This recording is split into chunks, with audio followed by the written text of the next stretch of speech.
की क्लास में हम शार्प भैया का ऑप्टिमम पोर्टफोलियो सीखने वाले। शार्प भैया बताएंगे कैसे बनाते हैं एक बेस्ट पोर्टफोलियो जिसका रिस्क होता है मिनिमाइज एंड रिटर्न होता है मैक्सिमाइज। यानी मार्केट के जितने भी पोर्टफोलियोज हैं, इन मार्केट के सभी पोर्टफोलियोज में से सबसे बेस्ट पोर्टफोलियो अगर आपको क्रिएट करना है, आप शार्प भैया का ऑप्टिमम पोर्टफोलियो का कंसेप्ट अप्लाई कर सकते हो। तो बहुत ही प्रैक्टिकल कंसेप्ट है, रियल लाइफ में बहुत ज्यादा यूजफुल रहेगा। फ्यूचर के अंदर जब आप बहुत सारा पैसा कमा लोगे, इन्वेस्ट करने का टाइम आएगा, तो मार्केट में कौन सी सिक्योरिटी में इन्वेस्ट करना है और कितना इन्वेस्ट करना है, यही चीज आपको सिखाएगा शार्प भैया का ऑप्टिमम पोर्टफोलियो।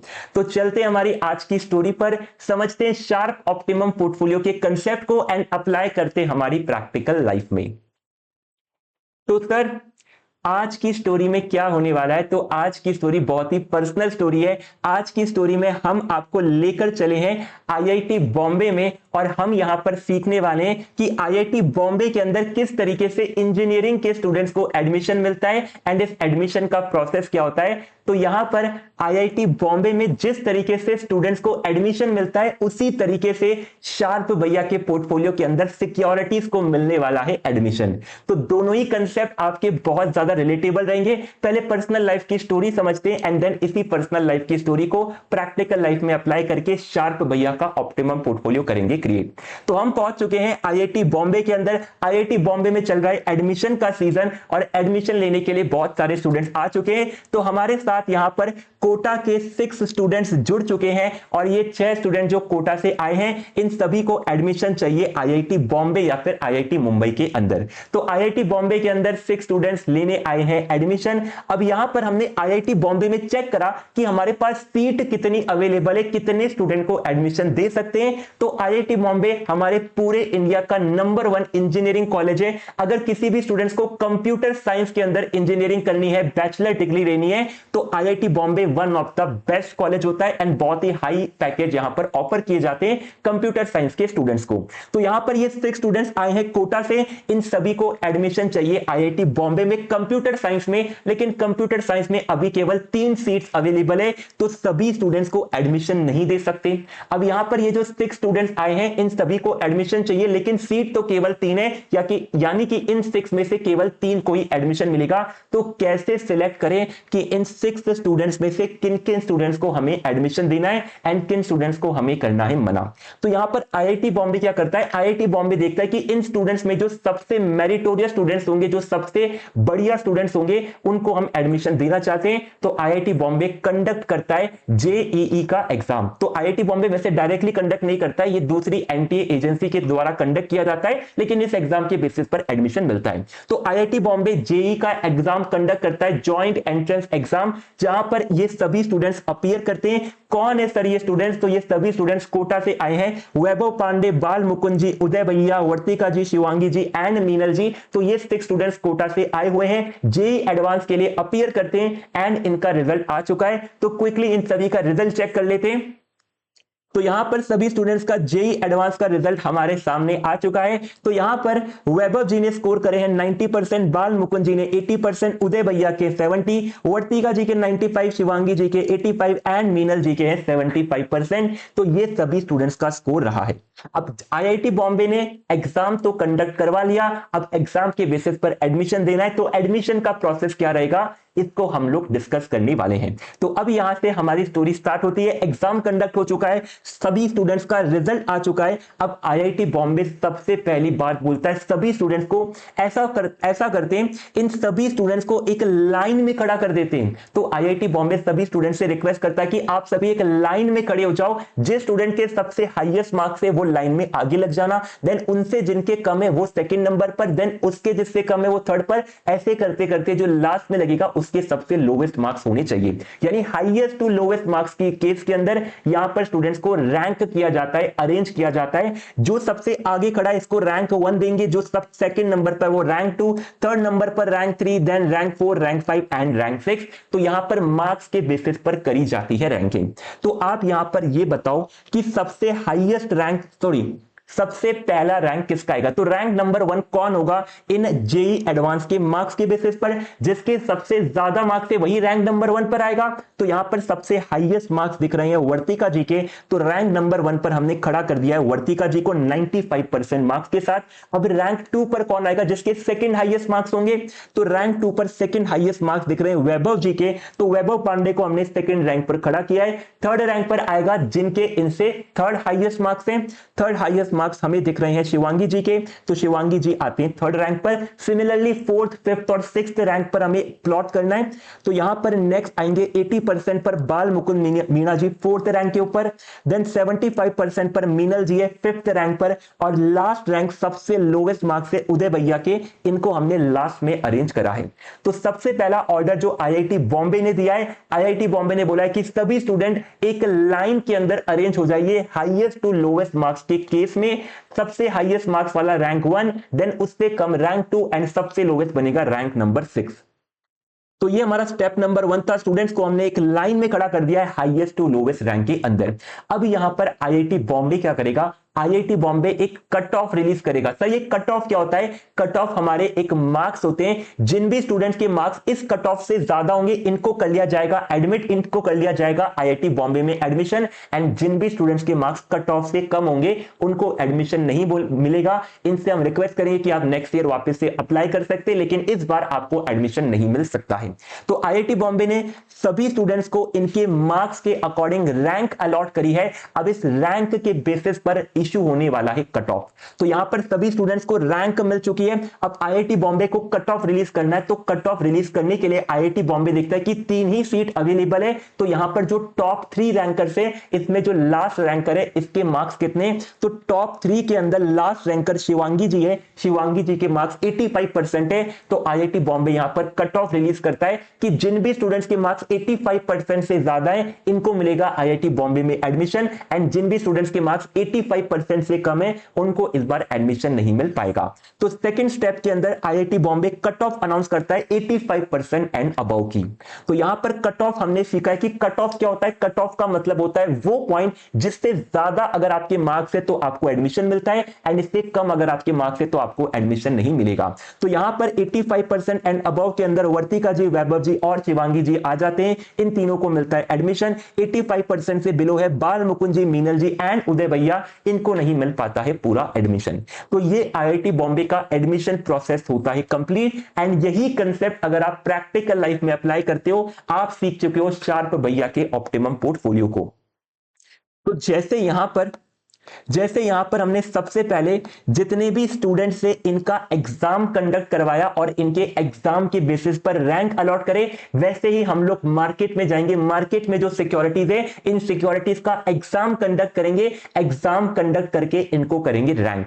तो यहां पर हम लोग सिक्योरिटीज का रैंक कैलकुलेट करेंगे, रैंक कैलकुलेट करके सभी सिक्योरिटीज को लाइन में खड़ा कर देंगे। रैंक 1 पर आएगी सबसे हाईएस्ट मार्क्स वाली सिक्योरिटी, एंड लास्ट में आएगी सबसे लोवेस्ट मार्क्स वाली सिक्योरिटी।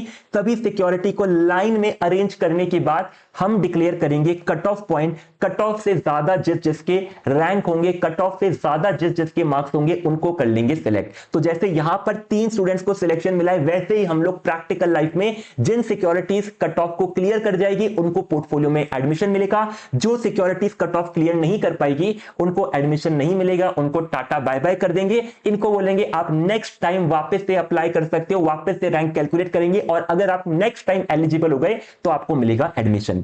तो समरी बस यही है कि कट ऑफ यहां पर 85% का है, जिनका 85% अबव उनको सिलेक्ट, एंड जिनका 85% बिलो उनको किया है रिजेक्ट। तो अब चलते हैं प्रैक्टिकल लाइफ में अप्लाई करते हैं आईआईटी बॉम्बे के एडमिशन के कंसेप्ट को और सीखते हैं शार्प भैया के ऑप्टिमम पोर्टफोलियो को। तो यहां पर प्रैक्टिकल लाइफ में आपसे मिलने आ चुके हैं इलॉन भैया, जो कि आपके बहुत बड़े फैन हैं, आप कई बार इनकी हेल्प कर चुके हो, तो एक बार फिर से इलॉन भैया आपकी हेल्प लेने के लिए आए हैं। इलॉन भैया बोलते हैं कि देखो पूरे मार्केट के अंदर मेरी 6 कंपनीज है जिसमें मुझे बहुत ज्यादा इंटरेस्ट है, इन 6 कंपनीज का मैं बहुत बड़ा फैन हूं।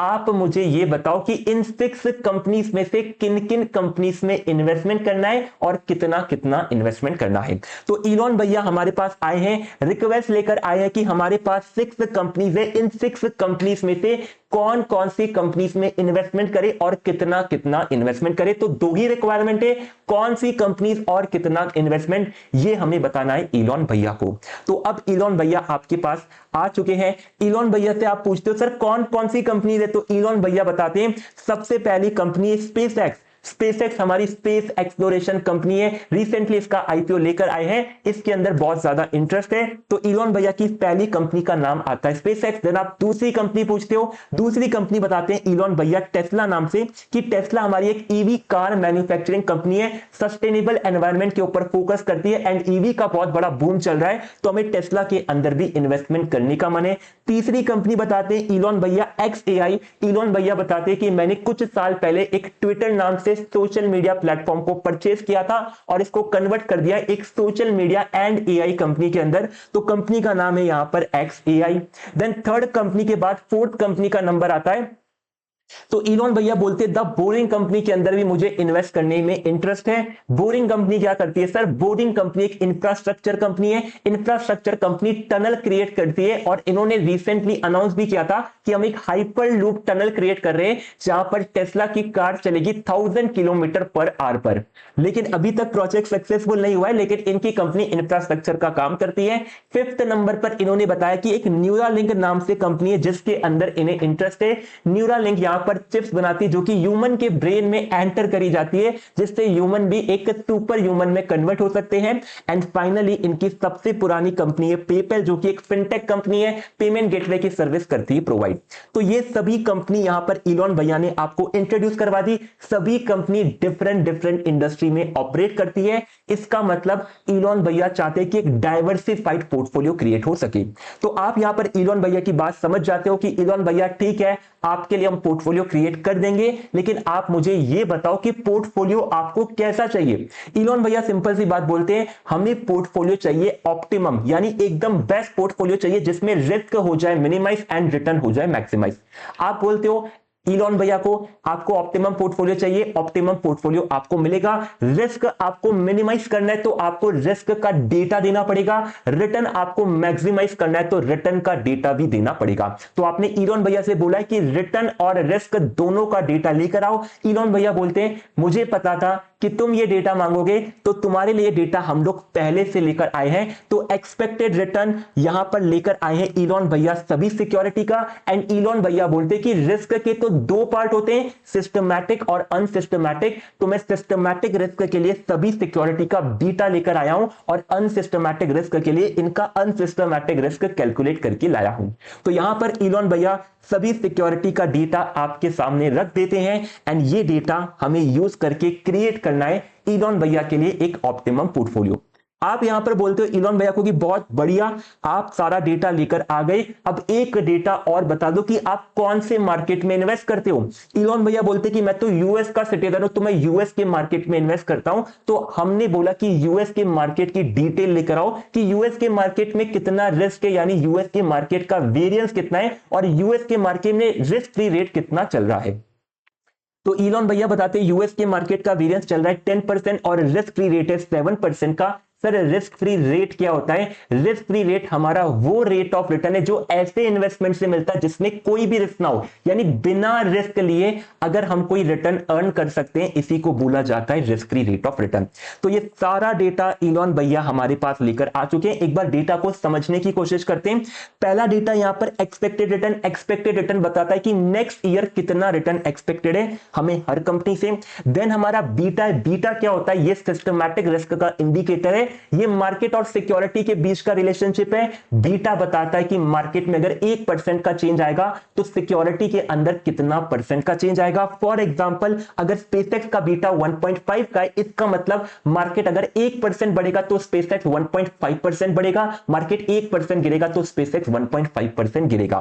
तो ये बीटा है। देन आती है unsystematic risk. Unsystematic risk internal risk होती है कंपनी की, इस रिस्क को कंपनी कंट्रोल कर सकती है। एंड अनसिस्टमैटिक रिस्क के लिए एक इंपॉर्टेंट पॉइंट हमने डिस्कस किया था कि अनसिस्टमैटिक रिस्क को आप रिड्यूस कर सकते हो, एलिमिनेट कर सकते हो अगर आप एक डाइवर्सिफाइड पोर्टफोलियो क्रिएट करते हो। एंड यहां पर इलॉन भैया एक डाइवर्सिफाइड पोर्टफोलियो क्रिएट करना चाहते हैं क्योंकि 6 डिफरेंट इंडस्ट्रीज की कंपनी लेकर आए हैं जिनके अंदर करना चाहते हैं इन्वेस्ट। तो अनसिस्टमैटिक रिस्क आपकी रिड्यूस हो जाएगी, एलिमिनेट हो जाएगी अगर आपने एक डाइवर्सिफाइड पोर्टफोलियो क्रिएट करा है। तो ये सारा डेटा हमारे पास आ चुका है। अब हमें यहां पर इलॉन भैया की हेल्प करनी है। इलॉन भैया की हेल्प करने के लिए हम लेकर आ रहे हैं पिक्चर में विलियम शार्प को। तो विलियम शार्प से हम लोग एडवाइस लेंगे और विलियम शार्प की एडवाइस के बेसिस पर इलॉन भैया का पोर्टफोलियो होगा क्रिएट। तो चलते हैं, हेल्प करते हैं क्रिएट करने में इलॉन मस्क के लिए शार्प भैया का ऑप्टिमम पोर्टफोलियो। तो मैं क्विकली कुछ पेजेस ऐड कर लेता हूं यहां पे। तो पेजेस हमने ऐड कर लिए हैं। सबसे पहले हम जाते हैं विलियम शार्प के पास। विलियम शार्प को बोलते हैं कि हमारे एक इन्वेस्टर आए हैं इलॉन मस्क, जो चाहते हैं ऐसा पोर्टफोलियो क्रिएट करना जिसका रिस्क होना चाहिए मिनिमाइज्ड। तो हम गए हैं शार्प भैया के पास और शार्प भैया को बोल रहे कि ऐसा पोर्टफोलियो क्रिएट करना है जिसका रिस्क हो जाए मिनिमाइज और जिसका रिटर्न हो जाए मैक्सिमाइज्ड। तो हम ये रिक्वायरमेंट लेकर पहुंचे हैं शार्प भैया के पास। शार्प भैया बोलते हैं बिल्कुल रिस्क को मिनिमाइज करना है, रिटर्न को मैक्सिमाइज करना है, दोनों में हम आपकी हेल्प कर देंगे। अब यहां पर शार्प भैया अपनी कहानी स्टार्ट करते हैं। शार्प भैया बोलते हैं देखो, अगर आपको केवल रिस्क को मिनिमाइज करना होता, केवल रिस्क को मिनिमाइज करने की रिक्वायरमेंट होती, तो हम डायरेक्टली कंपनी के डेटा पर चलते और रिस्क के डेटा को एनालाइज करते। बीटा सिस्टमैटिक रिस्क का इंडिकेटर है, तो सबसे कम सिस्टमैटिक रिस्क कौन सी कंपनी में दिख रहा है? तो यहां पर क्विकली आप बताओ कौन सी कंपनी में सिस्टमैटिक रिस्क आपको सबसे कम दिख रहा है चैट सेक्शन के अंदर। जिसका बीटा कम उसका सिस्टमैटिक रिस्क कम, तो सबसे कम सिस्टमैटिक रिस्क दिख रहा है हमें यहां पर बोरिंग कंपनी के अंदर, जो कि एक इंफ्रास्ट्रक्चर कंपनी है। एंड बात करें अगर अनसिस्टमैटिक रिस्क की, तो सबसे कम अनसिस्टमैटिक रिस्क कहां दिख रहा है? तो यहां पर क्विकली चैट सेक्शन में बताओ कहां पर सबसे कम अनसिस्टमैटिक रिस्क दिख रहा है। बिल्कुल करेक्ट बता रहे हो आप, अनसिस्टमैटिक रिस्क भी सबसे कम बोरिंग कंपनी में। तो शार्प भैया बोलते हैं अगर तुम केवल रिस्क का पैरामीटर लेकर आते तो हम बोलते कि बोरिंग कंपनी में इन्वेस्ट कर लो, क्योंकि इसका तो बीटा भी कम है और अनसिस्टमैटिक रिस्क भी कम है। तो अगर केवल रिस्क की बात करें तो बोरिंग कंपनी बेस्ट है, लेकिन अगर आप केवल रिटर्न की बात करते, रिस्क की बात ही नहीं करते, हमें तो रिटर्न मैक्सिमाइज करना है, तो हम आपको सजेस्ट करते हैं कि आपका जो हाईएस्ट रिटर्न वाली कंपनी है उसमें इन्वेस्ट करो। सबसे हाईएस्ट रिटर्न कौन सी कंपनी दे रही है चैट सेक्शन में मेंशन करो। तो बिल्कुल करेक्ट मेंशन कर रहे हो आप, सबसे हाईएस्ट रिटर्न ऑफर कर रही है हमारी यहां पर स्पेसएक्स कंपनी 15% का। तो अगर केवल रिस्क की बात करते तो बोरिंग कंपनी बेस्ट थी, अगर केवल रिटर्न की बात करते तो आपकी स्पेसएक्स कंपनी बेस्ट थी। लेकिन आप तो दोनों कंडीशन लेकर आए हो कि रिस्क भी मिनिमाइज करना है, रिटर्न भी मैक्सिमाइज करना है, तो अब इसको कैसे अचीव करेंगे? तो इसके लिए शार्प भैया बोलते हैं ऐसा करते हैं, रिस्क और रिटर्न को यूज करके एक नया पैरामीटर क्रिएट करते हैं। तो आपको सोचकर बताना है क्या आपके दिमाग में ऐसा कोई पैरामीटर है जो कि रिस्क और रिटर्न को यूज करता हो। तो क्विकली चैट सेक्शन के अंदर बताओ क्या आपके दिमाग में ऐसा कोई पोर्टफोलियो इवैल्यूएट करने का मेथड है जो कि रिस्क और रिटर्न दोनों कंसीडर करता हो। तो अगर आपको याद होगा तो हमने दो पैरामीटर सीखे थे। पहला पैरामीटर था शार्प रेशियो और दूसरा था ट्रेनर रेशियो। क्या होता है sir Sharpe ratio, trainer ratio? तो शार्प रेशियो हमें यह बताता है कि आपने 1% टोटल रिस्क फेस करके कितना परसेंट एक्सेस रिटर्न कमाया है over and above the risk free rate. Calculate करने के लिए हम एक्सेस रिटर्न चेक करते थे। एक्सेस रिटर्न होता है सिक्योरिटी का return minus risk free rate. तो ये आता है एक्सेस रिटर्न, डिवाइड कर देंगे टोटल रिस्क के इंडिकेटर स्टैंडर्ड डेविएशन से, मिल जाएगा हमें अपना शार्प रेशियो। तो ये होता है शार्प रेशियो। ट्रेनर रेशियो क्या बताता है? ट्रेनर रेशियो बताता है कि एक बीटा का सिस्टमैटिक रिस्क फेस करके कितना परसेंट एक्सेस रिटर्न कमाया है over and above the risk free rate. तो यहां पर भी अगर हमें कैलकुलेट करना है एक्सेस रिटर्न, तो सिक्योरिटी का return minus risk free rate, ये आता है एक्सेस रिटर्न, डिवाइड कर देंगे सिस्टमैटिक रिस्क के इंडिकेटर बीटा से, तो ये मिल जाएगा ट्रेनर रेशियो। तो अब यहां पर शार्प भैया बोलते देखो हमें यहां पर रिस्क और रिटर्न दोनों पर काम करना है, तो दोनों को कंबाइन करके एक नया पैरामीटर क्रिएट करते हैं। और यहां पर दो पैरामीटर अवेलेबल है, Sharpe ratio and trainer ratio. सबसे पहले बात करते हैं शार्प रेशियो की। शार्प रेशियो बताता है कि आपने 1% का टोटल रिस्क फेस करके कितना परसेंट का एक्सेस रिटर्न अर्न करा। लेकिन हमारी कहानी के अंदर तो हम एक डाइवर्सिफाइड पोर्टफोलियो बना रहे हैं, डाइवर्सिफाइड पोर्टफोलियो बना रहे हैं डिफरेंट डिफरेंट इंडस्ट्री में इन्वेस्ट करके। तो हमने सीखा था जब आप एक डाइवर्सिफाइड पोर्टफोलियो बनाते हो तो जो अनसिस्टमैटिक रिस्क होता है ये एलिमिनेट हो जाता है, रिमूव हो जाता है। तो टोटल रिस्क के दो पार्ट होते हैं। हमने सीखा था कि जो हमारी टोटल रिस्क होती है इसके दो पार्ट होते हैं। कौन कौन से दो पार्ट होते हैं? तो पहला पार्ट होता है सिस्टमैटिक रिस्क और दूसरा पार्ट होता है अनसिस्टमैटिक रिस्क।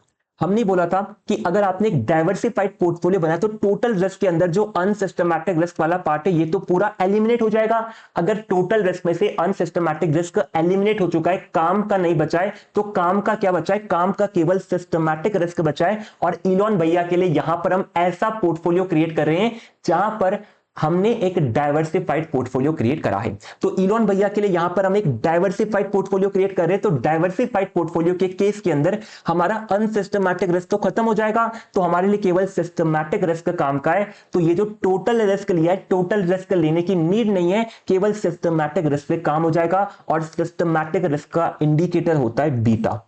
तो यहां पर शार्प भैया क्या बोलना चाह रहे हैं? शार्प भैया बोल रहे हैं कि रिस्क और रिटर्न को कंबाइन करने वाले दो पैरामीटर है, शार्प रेशियो और टेनोर रेशियो। एंड यहां पर हम एक डाइवर्सिफाइड पोर्टफोलियो बना रहे हैं तो टोटल रिस्क हमारे लिए रिलेवेंट नहीं है, क्योंकि टोटल रिस्क का जो एक पार्ट होता है अनसिस्टमैटिक रिस्क ये तो एलिमिनेट हो जाएगा, रिड्यूस हो जाएगा। तो केवल सिस्टमैटिक रिस्क काम का है। तो हमारे लिए केवल टेनोर रेशियो यहां पर काम का है। तो यहां पर हमारे शार्प भैया ने कंक्लूड करा कि उनका खुद का रेशियो इस फॉर्मूले में काम नहीं आएगा। यहां पर काम आने वाला है ट्रेनोर भैया का रेशियो, ट्रेनोर रेशियो जो कि ये बताएगा कि एक बीटा की सिस्टमैटिक रिस्क फेस करके कितना परसेंट एक्सेस रिटर्न अर्न कराए over and above the risk free rate. तो अब यहां पर इन सभी सिक्योरिटी का हम कैलकुलेट करेंगे ट्रेनोर रेशियो। तो ट्रेनोर रेशियो कैलकुलेट करना है। अब यहां पर कैलकुलेशन को थोड़ा सा सिंपलीफाई करने के लिए शार्प भैया आपसे एक रिक्वेस्ट कर रहे हैं कि ये सब कंपनीज के नाम मुझे बड़े कॉम्प्लेक्स लग रहे हैं, तो इनको हम लोग सिंपल नाम दे देते हैं। स्पेसएक्स को बोलेंगे कंपनी ए, टेस्ला को बी, XAI को सी, बोरिंग कंपनी को डी, न्यूरालिंक को ई और पेपल को बोलेंगे एफ। तो हमने इनको नाम दिए ABCDEF। तो बढ़ते कहानी के अंदर सिक्योरिटीज के नेम क्या है? ABCDEF। इनके रिटर्न कितने एक्सपेक्टेड हैं? तो क्विकली नोट कर लेते हैं इनके एक्सपेक्टेड रिटर्न को। रिटर्न एक्सपेक्टेशन है 15, 12, 10, 9, 8, 14। तो 15, 12, 10, 9, 8 एंड 14। तो ये हमारी सिक्योरिटी के रिटर्न है। हमें यहां पर कैलकुलेट करना है ट्रेनोर रेशियो। तो ट्रेनोर के लिए सिक्योरिटी का रिटर्न अवेलेबल है क्या? रिस्क फ्री रेट पता है? बिल्कुल पता है। हमें यहां पर बताया था कि यूएस का रिस्क फ्री रेट चल रहा है 7%। तो अगर हमने सिक्योरिटी के रिटर्न में से रिस्क फ्री रेट माइनस किया तो मिल जाएगा एक्सेस रिटर्न। तो ये हमारे पास रिटर्न अवेलेबल है। अब हमें कैलकुलेट करना है एक्सेस रिटर्न। एक्सेस रिटर्न होता है security return minus risk free rate. तो रिस्क फ्री रेट कितना है हमारा? तो यहां पर हम नोट कर सकते हैं रिस्क फ्री रेट है हमारा 7% का एंड ये अवेलेबल है सिक्योरिटी के रिटर्न। तो सिक्योरिटी रिटर्न में से 7% माइनस करेंगे।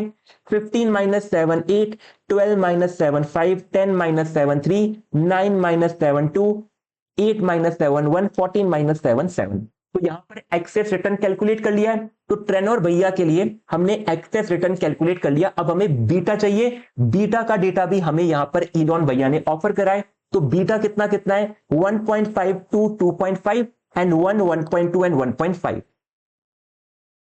तो यहां पर बीटा भी नोट कर लेते हैं। 1.5 टू 2.5, 1 1.2 एंड 1.5। आई होप मैंने करेक्ट लिखा है, एक बार क्विकली चेक कर लेते हैं। 1.5 टू 2.5, 1 1.2 एंड 1.5। ठीक है। तो हमेशा ध्यान रखना एग्जाम के अंदर डेटा हमें करेक्ट लिखना है, क्योंकि अगर डेटा ही गलत लिख लिया तो कंसेप्ट आपको कितने भी बढ़िया आते हो, क्वेश्चन आपका इनकरेक्ट बनने वाला है। तो डेटा बिल्कुल करेक्ट लिखना चाहिए। ठीक है। तो डेटा हमने नोट कर लिया है। अब ट्रेनोर रेशियो कैलकुलेट करना है। तो जो स्टूडेंट यहां पर रिकॉर्डेड सेशन देख रहे हैं, आपसे रिक्वेस्ट है कि आप अपनी नोटबुक के अंदर ट्रेनोर रेशियो कैलकुलेट करो। लाइव स्टूडेंट हमारे साथ करेंगे कैलकुलेशन। तो सबसे पहले ट्रेनोर रेशियो होता है एक्सेस रिटर्न डिवाइड बाय हमारा सिस्टमैटिक रिस्क यानी बीटा। तो यहां पर एक्सेस रिटर्न को डिवाइड करना है बीटा से। 8 को डिवाइड करेंगे 1.5 से, मिलता है 5.33। 5 को डिवाइड करेंगे 2 से ये मिलेगा 2.5, 3 को डिवाइड करेंगे 2.5 से ये आएगा 1.2, 2 को डिवाइड करेंगे 1 से 2, 1 को डिवाइड करेंगे 1.2 से ये आता है 0.83 एंड 7 बाय 1.5 आता है 4.67। तो हमने यहां पर टेनोर रेशियो कैलकुलेट कर लिया है। अब जैसे आईआईटी बॉम्बे ने सभी स्टूडेंट्स का एग्जाम करवाया था जेई एडवांस नाम से, वैसे ही हमने सभी सिक्योरिटी का एक एग्जाम करवाया है जिसका नाम है टेनोर रेशियो। तो टेनोर रेशियो यहां पर आया है। अब अगर टेनोर रेशियो ज्यादा होगा तो ये आपके लिए बढ़िया बात है या खराब बात है? अगर टेनोर रेशियो ज्यादा होगा इसका मतलब आप एक बीटा की सिस्टमैटिक रिस्क फेस करके ज्यादा रिटर्न ऑफर कर रहे हो। अगर ज्यादा रिटर्न ऑफर कर रहे हो तो बढ़िया बात है, यानी higher the tenure higher the आपका एक्सेस रिटर्न होगा। तो टेनोर रेशियो ज्यादा होना अच्छी बात होती है। तो इसी के बेसिस पर करते हैं रैंकिंग। तो जैसे हमने स्टूडेंट्स की रैंकिंग करी थी वैसे यहां पर सिक्योरिटी की रैंकिंग करेंगे यूजिंग टेनोर रेशियो। जिसका सबसे हाईएस्ट उसको पहला रैंक, सबसे हाईएस्ट टेनोर मुझे दिख रहा है यहां पर सिक्योरिटी ए का, तो मैं इसको रैंक करता हूं 1। सेकंड नंबर पर दिख रही है सिक्योरिटी एफ, इसको रैंक करेंगे 2। थर्ड नंबर पर 2.5 आ रहा है, फोर्थ नंबर पर 2 आ रहा है, फिफ्थ नंबर पर 1.2 एंड 0.83 आएगा सिक्स्थ नंबर पर। सभी सिक्योरिटी को रैंक कर दिया है। रैंक करने के बाद हमने बोला इनको अरेंज करो रैंक के अकॉर्डिंग, तो यहां पर रैंक के अकॉर्डिंग अरेंज भी कर लेते हैं। तो रैंक के अकॉर्डिंग इनको अरेंज करना है। फर्स्ट रैंक पर है हमारी सिक्योरिटी ए, तो फर्स्ट रैंक पर लिख देंगे ए को। सेकंड रैंक के ऊपर कौन है? सेकंड रैंक के ऊपर है सिक्योरिटी एफ, तो यहां पर लिख देंगे सिक्योरिटी एफ को। थर्ड रैंक के ऊपर है सिक्योरिटी बी, तो थर्ड रैंक पर लिखेंगे बी को। फोर्थ पर है हमारे पास डी, तो फोर्थ पर डी, सॉरी 4 लिख दिया हमने। फिफ्थ पर कौन है? फिफ्थ पर अवेलेबल है सी, और सिक्स पर अवेलेबल है ई, तो सी और ई। तो अब यहां पर हमने सभी सिक्योरिटी को रैंक कर दिया। अब ये रैंक की लिस्ट हम लोग लेकर जाते इलॉन भैया के पास वापस। अब वापस से इलॉन भैया के पास पहुंच चुके हैं। हमने इलॉन भैया को बोला है कि जैसे आईआईटी बॉम्बे जेई एडवांस का एग्जाम कंडक्ट करता है वैसे ही हमने टेनोर रेशियो का एग्जाम कंडक्ट करा और सभी सिक्योरिटी को रैंक कर दिया। तो इलॉन भैया बड़े खुश हुए कि आपने आधा काम तो कंप्लीट कर लिया, जो एग्जाम कंडक्ट करने का काम था वो तो आपने कंडक्ट कर लिया और सभी सिक्योरिटी को रैंक कर दिया। लेकिन इलॉन भैया ने पूछा कि एग्जाम का सिलेबस क्या था, यानी टेनोर रेशियो कैलकुलेट कैसे किया। तो आपने इलॉन भैया को बताया कि आपने जो एक्सपेक्टेड रिटर्न बताया था इसमें से रिस्क फ्री रेट को माइनस किया। तो आप इलॉन भैया को बता रहे हो कि हमने यहां पर आपके एक्सपेक्टेड रिटर्न में से रिस्क फ्री रेट को माइनस किया तो एक्सेस रिटर्न आया, एक्सेस रिटर्न को डिवाइड किया बीटा के साथ तो हमें मिला टेनोर रेशियो। तो यहां पर इलॉन भैया ने बोला कि मैंने तो तुम्हें रिटर्न भी दिया था, रिस्क भी दिया था, मार्केट का डेटा भी दिया था, रिस्क फ्री रेट भी दिया था। इन सभी डेटा के अंदर तुमने केवल रिटर्न और बीटा को यूज करा, तुमने अनसिस्टमैटिक रिस्क को क्यों यूज नहीं किया। तो आपने इलॉन भैया को एक्सप्लेन करा कि देखो हम यहां पर मल्टीपल कंपनीज में इन्वेस्ट करें तो एक डाइवर्सिफाइड पोर्टफोलियो बना रहे हैं। डाइवर्सिफाइड पोर्टफोलियो में अनसिस्टमैटिक रिस्क एलिमिनेट हो जाता है, रिड्यूस हो जाता है, तो अनसिस्टमैटिक रिस्क काम का नहीं है। तो आप इलॉन भैया को एक्सप्लेन कर रहे हो कि अनसिस्टमैटिक रिस्क आपने यूज क्यों नहीं किया। अब इलॉन भैया क्योंकि दुनिया के सबसे रिचेस्ट पर्सन है, ये एक इंपॉर्टेंट बात आपको बताते हैं, ये आपको बताते हैं कि हमने यहां पर 6 कंपनीज के नाम दिए थे लेकिन हम लोग 6 कंपनीज में इन्वेस्ट नहीं करेंगे। हमारा पहला क्वेश्चन यही था कि कौन कौन सी कंपनी में इन्वेस्ट करना है, यानी कि सभी कंपनी में इन्वेस्ट नहीं करेंगे। मान लो कि हम केवल 2 ही कंपनी में इन्वेस्ट करते हैं। अगर 2 ही कंपनी में इन्वेस्ट करोगे तो आपको डाइवर्सिफिकेशन ज्यादा नहीं मिलेगा। आपने केवल 2 ही इंडस्ट्री में इन्वेस्ट किया है तो डाइवर्सिफिकेशन आपको नहीं मिलेगा, तो डाइवर्सिफिकेशन का बेनिफिट भी नहीं मिलेगा और अनसिस्टमैटिक रिस्क एलिमिनेट नहीं होगी। तो आपने इलॉन भैया को बोला कि अनसिस्टमैटिक रिस्क डाइवर्सिफाइड पोर्टफोलियो में एलिमिनेट हो जाती है, लेकिन इलॉन भैया बोल रहे हैं कि मान लो कि हमारा पोर्टफोलियो डाइवर्सिफाइड बनता ही नहीं है तब तो अनसिस्टमैटिक रिस्क प्रेजेंट रहेगी। तो तुमने अनसिस्टमैटिक रिस्क को इग्नोर करके सही नहीं किया। तो यहां पर इलॉन भैया ने बहुत ही काम की बात बोली कि अनसिस्टमैटिक रिस्क को इग्नोर नहीं करना था। तो आप यहां पर इलॉन भैया को बोलते हो कि अभी तक तो हमने केवल एग्जाम कंडक्ट कराए, ये तो हमारा केवल एग्जाम की रैंकिंग आई है, हमें तो अभी कट ऑफ डिक्लेयर करना है, तो कट ऑफ के अंदर हम अनसिस्टमैटिक रिस्क को कंसिडर कर लेंगे। तो आप इलोन भैया की बात से अग्री कर जाते हो और बोल देते हो कि हम अनसिस्टमैटिक रिस्क को अपने कट ऑफ के अंदर कंसिडर कर लेंगे। देन इलोन भैया बोलते तुमने मार्केट का वेरिएंस भी चेक नहीं किया कि मार्केट के वेरिएंस के बेसिस पर आपको कट ऑफ निकालना चाहिए, तो आप इलोन भैया को बोलते हो कि मार्केट के वेरिएंस को भी कट ऑफ के अंदर कंसिडर करेंगे। तो मार्केट के वेरिएंस और अनसिस्टमैटिक रिस्क, ये जो दो फैक्टर बचे हैं, इनको कंसिडर करना है कट ऑफ के अंदर। क्यों कंसिडर करना है? क्योंकि हमें इलोन भैया ने एक्सप्लेन कराया कि अनसिस्टमैटिक रिस्क तो डाइवर्सिफाइड पोर्टफोलियो में खत्म होती है, अगर डाइवर्सिफाइड पोर्टफोलियो नहीं बना तो अनसिस्टमैटिक रिस्क काम की बचेगी। एंड एक और इंपॉर्टेंट पॉइंट है, इलोन भैया बोलते हैं कि देखो यहां पर एक बार सबका रिटर्न गायब कर दो एंड इन कंपनीज को भी गायब कर दो। अब इलोन भैया एक और बात फोकस कर रहे हैं, इस बात पर भी आप फोकस करो। इलोन भैया बोल रहे कि मान लो ये दो कंपनी स्पेसएक्स और पेपल, इन दोनों कंपनीज के बीच में कॉन्ट्राडिक्शन आ जाता है, यानी आपको लगता है कि दोनों ही कंपनीज के बीच में से एक कंपनी को सिलेक्ट करना है। स्पेसएक्स और पेपल में से अगर आपको एक कंपनी को सिलेक्ट करना है, आपके पास केवल बीटा और अनसिस्टमैटिक रिस्क अवेलेबल है। अब अगर आप बीटा चेक करोगे तो दोनों का बीटा सेम है। अब दोनों का बीटा सेम है तो कैसे सिलेक्ट करें? तो यहां पर अगर अनसिस्टमैटिक रिस्क को भी आप यूज कर रहे होते तो आप चेक कर पाते कि इनका अनसिस्टमैटिक रिस्क कितना है। तो यहां पर अनसिस्टमैटिक रिस्क पेपल का कम है तो आप पेपल के अंदर इन्वेस्ट कर लेते। तो यहां पर इलोन मस्क ने एक और रीजन बताया अनसिस्टमैटिक रिस्क को यूज करने का, कि मान लो कभी बीटा के अंदर कॉन्फ्लिक्ट आ जाएगा तो अनसिस्टमैटिक रिस्क आपकी हेल्प कर सकता है डिसीजन लेने के अंदर। ठीक है, अब यहां पर हम इतनी बात तो समझ चुके हैं कि जब कट ऑफ क्रिएट करना है तब अनसिस्टमैटिक रिस्क और मार्केट के वेरिएंस दोनों को यूज करना है। तो अब शार्प भैया बताएंगे कट ऑफ का फॉर्मूला।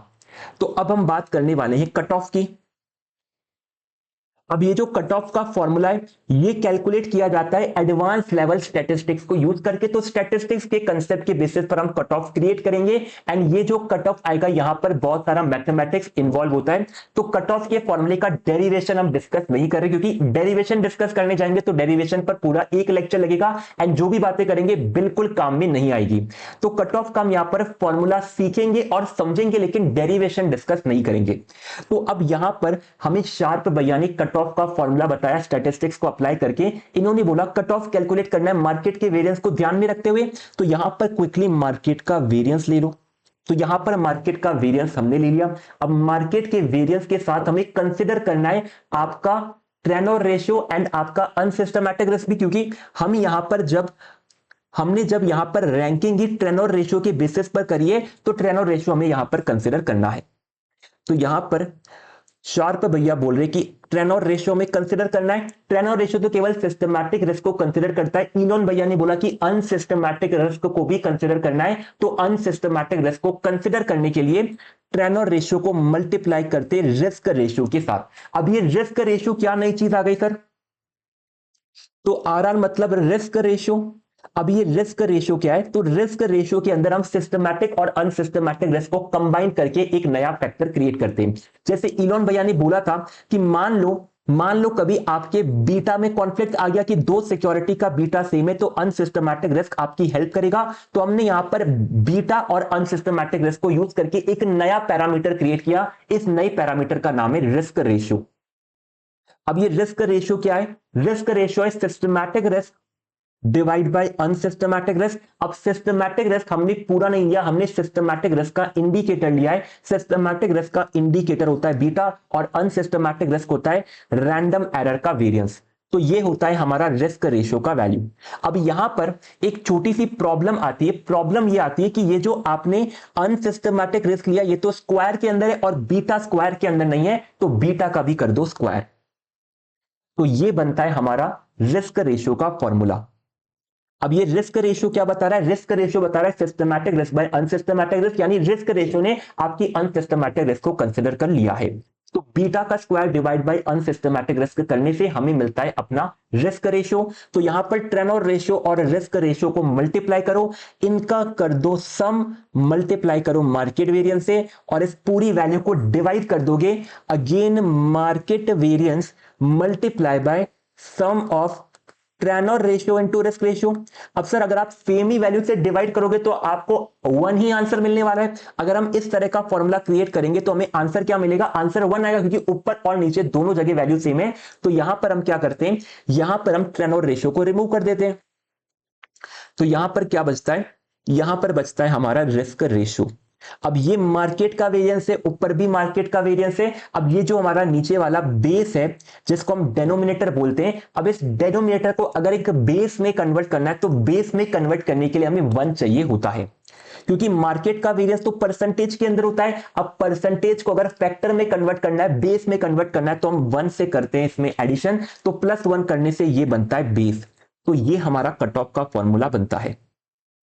अब सर क्या इस कट ऑफ के फॉर्मूले को याद करना पड़ेगा? बिल्कुल याद करना पड़ेगा। एग्जाम के अंदर कट ऑफ का फॉर्मूला आपको पता होना चाहिए, तभी आप कट ऑफ कैलकुलेट कर पाओगे। तो आप कट ऑफ के फॉर्मूले को याद कैसे करना है, इस पर फोकस करो। आपको मार्केट के वेरिएंस से स्टार्ट करना है, मार्केट के वेरिएंस को मल्टीप्लाई करना है sum of Treynor ratio into risk ratio. तो आपको ये फर्स्ट फ्लोर जो है न्यूमरेटर, इसको याद करना है। अब डिनोमिनेटर को याद करने के लिए हम क्या करेंगे, ये जो न्यूमरेटर है इसी को एज इट इज कॉपी कर दो। जो न्यूमरेटर था इसी को एज इट इज कॉपी किया, लेकिन एज इट इज कॉपी करोगे तो आंसर 1 आएगा, कट ऑफ तो नहीं निकल पाएगा। तो इसीलिए ऊपर जो टेनोर रेशियो था इसको हमने हटा दिया एंड यहां पर केवल रिस्क रेशियो रखा है। तो market variance multiply sum of risk ratio, and क्योंकि ये आपका परसेंटेज में इसको बेस में कन्वर्ट करना है तो +1 करने से यहां पर बेस कन्वर्ट होता है एंड ये मिलता है हमें कट ऑफ का वैल्यू। तो ये हमारा कट ऑफ कैलकुलेट करने का तरीका रहने वाला है। ठीक है, एक दो बार आप प्रैक्टिस करोगे, फॉर्मूला आपको याद हो जाएगा। इस फॉर्मूले को हमें याद करना पड़ेगा, तब जाके ये क्वेश्चन होने वाला है सॉल्व। ठीक है, एंड इस कंसेप्ट का, इस फॉर्मूले का डेरिवेशन हम डिस्कस नहीं कर रहे हैं। सर क्यों डिस्कस नहीं कर रहे? क्योंकि अगेन ये एडवांस लेवल स्टैटिस्टिक्स है। आप स्टैटिस्टिक्स के अंदर कभी भी कट ऑफ कैलकुलेट करते हो तो इसी तरीके से हम लोग कैलकुलेट करते हैं। अब चलते हैं वापस से हमारे क्वेश्चन के ऊपर। सिक्योरिटीज हमने यहां पर लिख ली थी। अब सिक्योरिटीज के टेनोर रेशियो क्या थे ये भी नोट कर लीजिए। सिक्योरिटीज के टेनोर रेशियो क्या थे सर? तो सिक्योरिटीज के टेनोर यहां पर अवेलेबल है 5.33 रैंक 1 का, रैंक 2 का 4.67, तो 5.33 4.67, रैंक 3 का 2.5, रैंक 4 का 2, रैंक 3 का 2.5, रैंक 4 का 2, रैंक 5 का 1.2, रैंक 6 का 0.83, तो 1.2 एंड 0.83। तो यहां पर हमने टेनोर रेशियो नोट कर लिया है सभी सिक्योरिटीज का। अब हमें तो यहां पर मेन कट ऑफ कैलकुलेट करना है। अब कट ऑफ कैलकुलेट करने के लिए मार्केट का वेरिएंस चाहिए। क्या मार्केट का वेरिएंस पता है? बिल्कुल पता है सर। मार्केट का वेरिएंस कितना है? इलॉन भैया ने बताया था मार्केट का वेरिएंस। कहां बताया था सर? तो यहां पर इलॉन भैया ने मार्केट का वेरिएंस दिया था 10% का, तो नोट कर लो। मार्केट का वेरिएंस हमें पता है 10% का। अब यहां पर हमें सम करना है tenure ratio into risk ratio, तो पहले रिस्क रेशियो कैलकुलेट करना पड़ेगा। तो रिस्क रेशियो कैलकुलेट करने के लिए हमें बीटा और अनसिस्टमैटिक रिस्क चाहिए। तो रिस्क रेशियो कैलकुलेट करने के लिए बीटा का स्क्वायर बाय अनसिस्टमैटिक रिस्क चाहिए। तो बीटा और अनसिस्टमैटिक रिस्क को करते हैं नोट। तो यहां पर हम नोट करेंगे बीटा को भी एंड अनसिस्टमैटिक रिस्क को भी। अब बीटा कितना है सिक्योरिटीज का? बीटा अवेलेबल है क्या? सिक्योरिटी ए का बीटा है 1.5, तो यहां पर लिखो 1.5। सिक्योरिटी एफ का बीटा भी 1.5 है, तो यहां पर एफ का बीटा भी 1.5। बी का बीटा कितना है? सिक्योरिटी बी का बीटा है 2 का, तो यहां पर लिखेंगे 2। डी का कितना है? सॉरी, डी का बीटा कितना है? डी का बीटा है 1, तो यहां पर आएगा 1। सी का बीटा कितना है? सी का बीटा है 2.5 का, तो 2.5। एंड फाइनली ई हमारे पास है, ई का बीटा आता है 1.2 का। तो यहां पर हमने सबका बीटा नोट कर लिया। अब सबका अनसिस्टमैटिक रिस्क नोट करना है। तो अनसिस्टमैटिक रिस्क नोट करने के लिए मैं यहीं पर इलॉन भैया के डेटा को कॉपी कर लेता हूं, ताकि बार बार हमें ऊपर नीचे नहीं जाना पड़े। मेरे पास स्क्रीनशॉट अवेलेबल है इलॉन भैया के डेटा का, मैं क्विकली ऐड कर देता हूं। तो ये है इलॉन भैया का डेटा। ओके, तो ये जो डेटा है आई होप आपको विजिबल होगा।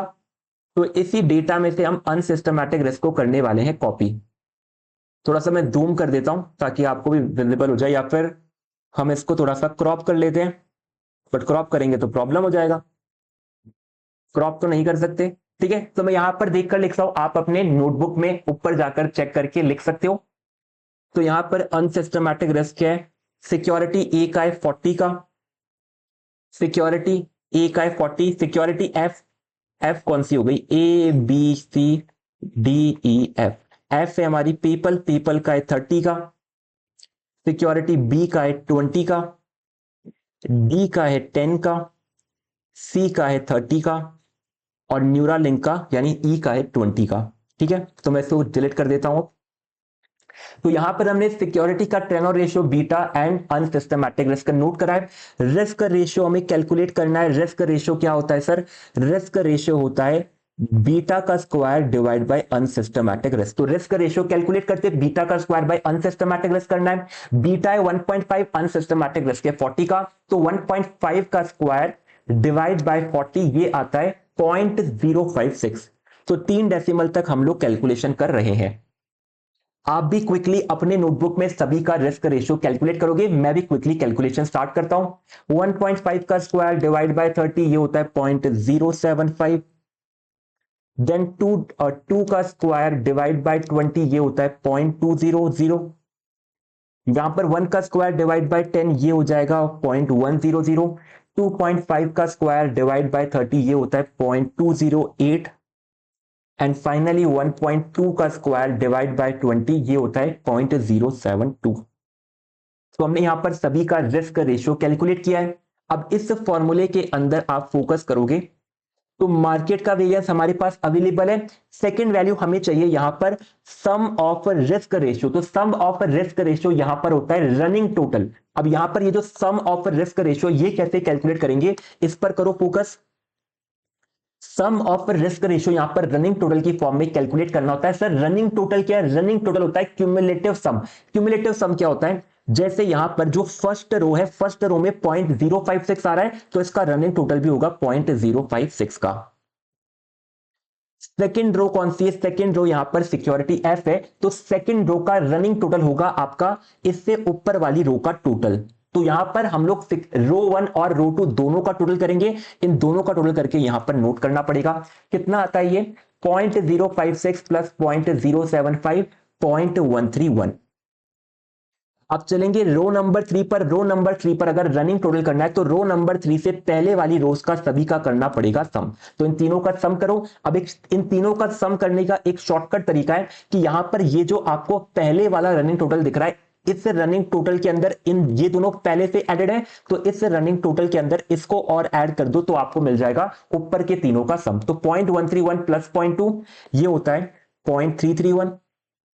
अब रो नंबर 4 पर आते हो। रो नंबर 4 पर रनिंग टोटल करना है तो इससे ऊपर वाले सभी का टोटल यहां पर ऐड करना है। शॉर्टकट होता है 0.331 में 0.100 ऐड करोगे आपको सेम वैल्यू मिलेगा, तो ये आता है 0.431।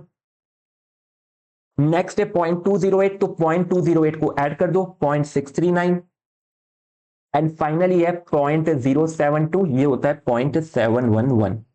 तो यहां पर लास्ट रो का रनिंग टोटल कैसे किया होगा? इन सभी का सम कर लिया तो ये आता है 0.711 का। तो ये हमारा रनिंग टोटल करने का कंसेप्ट होता है। आपके आंसर कितने आ रहे हैं? आपका जो लास्ट सिक्योरिटी ई का रनिंग टोटल कितना आ रहा है क्विकली चैट में मेंशन करो। मैं आपका चैट ओपन करता हूं।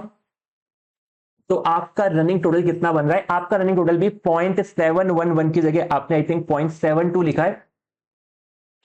ओके, आपने आई थिंक राउंड ऑफ किया, लेकिन 0.711 हमारा 3 डेसिमल के अंदर आंसर है। 0.711 ही आपका भी आंसर है। ठीक है, अब यहां पर हमें और क्या कैलकुलेट करना है? हमने मार्केट का variance, running total of risk ratio कर लिया है। नेक्स्ट हमें ट्रेनोर रेशियो एंड रिस्क रेशियो के प्रोडक्ट का रनिंग टोटल करना है। तो पहले इन दोनों का प्रोडक्ट कैलकुलेट कर लेते हैं। तो यहां पर हम करने वाले हैं Treynor ratio multiply by risk ratio. Treynor ratio ये रहा हमारे पास, रिस्क रेशियो हमारे पास ये रहा। इन दोनों को करना है मल्टीप्लाई। तो 5.33 मल्टीप्लाई 0.056, 5.33 मल्टीप्लाई 0.056 ये आता है 0.298। आपको भी अपनी नोटबुक के अंदर क्विकली कैलकुलेशन करनी है तो या तो आप हमारे साथ कर सकते हो या फिर नोटबुक के अंदर आप कैलकुलेशन कंटिन्यू रखो। हम भी कैलकुलेट करते हैं। नेक्स्ट है 4.67 मल्टीप्लाई 0.075, 0.350। क्या किया? मल्टीप्लाई किया 4.67 0.075, 2.5 इंटू 0.2, तो 2.5 इंटू 0.2 ये होता है 0.500। नेक्स्ट है हमारे पास 2 मल्टीप्लाई बाय 0.1, तो 2 मल्टीप्लाई 0.1 ये होता है 0.2।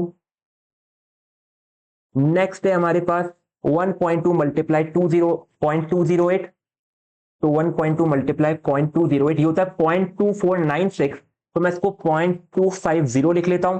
एंड फाइनली हमारे पास है 0.83 इंटू 0.072, ये बनता है 0.597। तो मैं इसको 0.060 लिख देता हूं।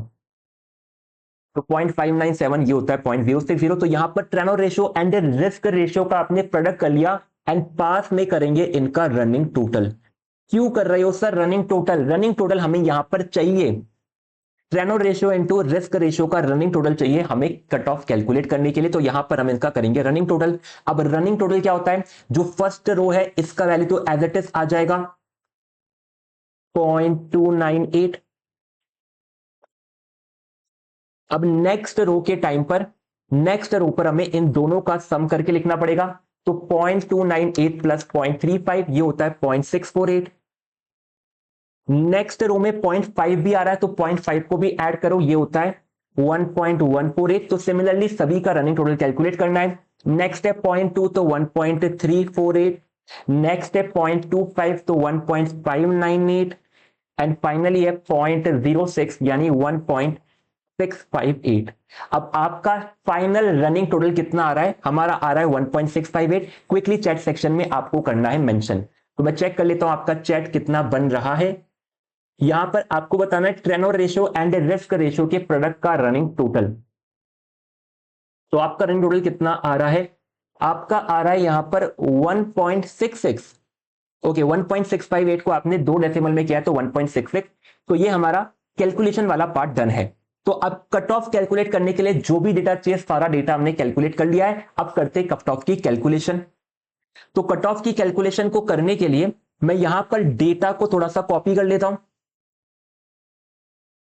तो ऐसा करते इस डेटा को कॉपी कर लेते वापस से। एक मिनट, ये जो हमने कैलकुलेशन करी है मैं इस डेटा को कॉपी कर रहा हूं ताकि हम कट ऑफ, एक मिनट क्या हो रहा है, थोड़ा सा जूम आउट करके कॉपी करना पड़ेगा लगता है। ओके कॉपी कर लिया हमने। अब यहां पर करते हैं paste.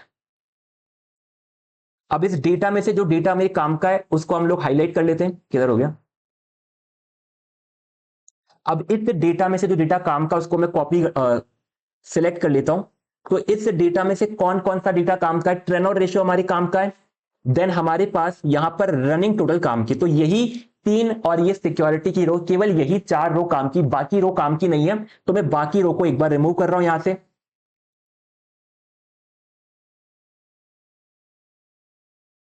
Okay wait wait,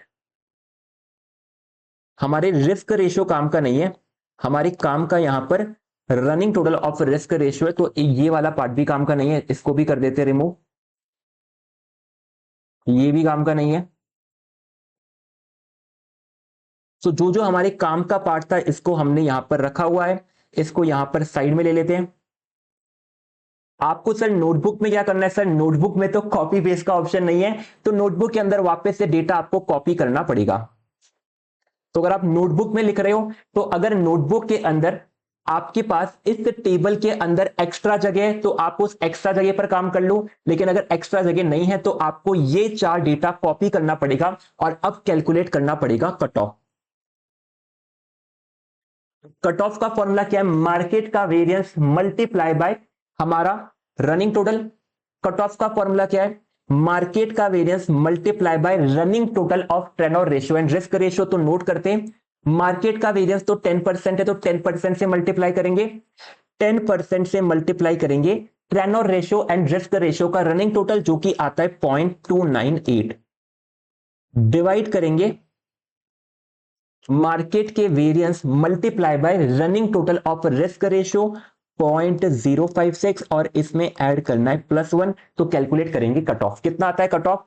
2.98 divide by 10 into 0.056, 0.56 होता है तो 1.56, ये आता है 1.910।